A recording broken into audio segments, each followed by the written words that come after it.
Number of sides in shapes. Shapes মানে কি? এটা এরপর এটা কি আমার শেপস, ঠিক আছে, আকৃতি।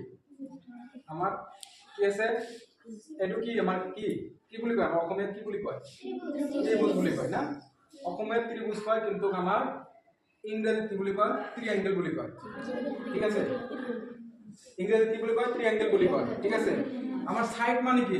সাইড মানে আমার এই বল বাহু, ঠিক আছে।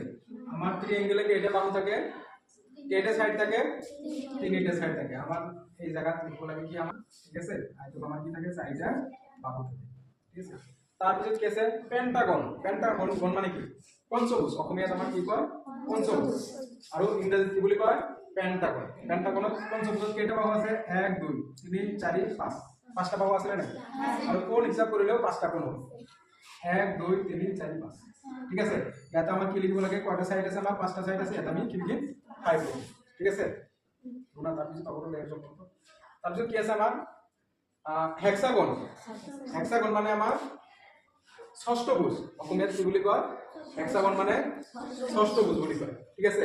এতে হিসাব করা কোণ যদি হিসাব করা তথাপিও 6 হ'ব। আর যদি বাহু হিসাব করা, যেহেতু আমার লাগে কি সাইড লাগে, সাইড মানে কি? বাহু।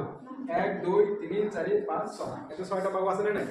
6টা বাহু আছে। তার মানে আমার এদিকে লিখব আমি 6, ঠিক আছে। তারপিছত কি আছে? হেপ্টাগন। হেপ্টাগন মানে অসমীয়াত কি বুলি কয়? ষষ্ঠভুজ বুলি কয়। অসমীয়াত কি বুলি কয়? ষষ্ঠভুজ। আমি যদি হিসাব কৰো, ও সপ্তমভুজ। ষষ্ঠভুজ মানে হেক্সাগন। হেপ্টাগন মানে সপ্তভুজ। সপ্তভুজ আমি যদি হিসাব করব, বাহু যদি হিসাব করব, বাহু হিসাব করলে আমার কি হবে? 8টা বাহু। 1 2 3 4 5 6 7, 7টা বাহু হইছে না নাই?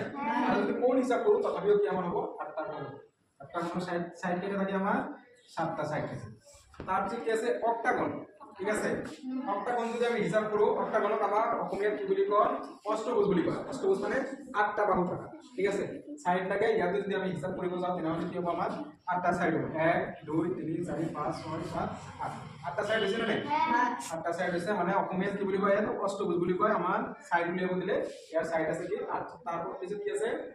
নানাগণ। নানাগণ মানে আমার নবভুজ বুলি কয়, ঠিক আছে। অসমীয়া নানাগণ কি আছে? আমি যদি হিসাব কৰিব যাওঁ, ঠিক আছে, হিসাব কৰিব যদি যাওঁ আমি কোণৰ ফালৰ পৰা যদি হিসাব কৰো তথাপিও আমাৰ কি হ'ব? 9টা কোণ হ'ব। আৰ যদি বাহু ফালৰ পৰা হিসাব কৰো তথাপি কি হ'ব? আমার 9টা বাহু হ'ব, ঠিক আছে। ইয়াতে কি লিখিম আমি? 9। আৰু এটা আছে ডেকাগণ, ঠিক আছে। ডেকাগণ। ডেকাগণ ইয়াতে কি থাকিব? 10টা বাহুওয়ালা এটা শেষ মানে আকৃতি থাকিব। এটা আমাক কিমান লিখিব লাগিব? 10 লিখিব লাগিব। গম পালানে নাই? হ্যাঁ, ত্রিভুজক অসমীয়াত কি বুলি কয়? ট্রিঅ্যাঙ্গেল বুলি কয়। আয়তক ত্রিভুজক ইংরেজিত কি বুলি কয়? ট্রিঅ্যাঙ্গেল বুলি কয়। আৰু আয়তক ইংৰেজিত কি বুলি কয়? কোয়াড্ৰিল্যাটাৰেল বুলি কয়। তাৰপিছত পঞ্চভুজক ইংৰেজিত কি বুলি কয়? পেন্টাগন বুলি কয়। ষষ্ঠভুজক ইংৰেজিত কি বুলি কয়? হেক্সাগন বুলি কয়। আৰু সপ্তমভুজক ইংৰেজিত কি বুলি কয়? হেপ্টাগন বুলি কয়। আৰু অষ্টভুজক ইংৰেজিত কি বুলি কয়? অক্টাগন বুলি কয়। নবভুজক ইংৰেজিত কি বুলি কয়? নানাগণ বুলি কয়। আৰু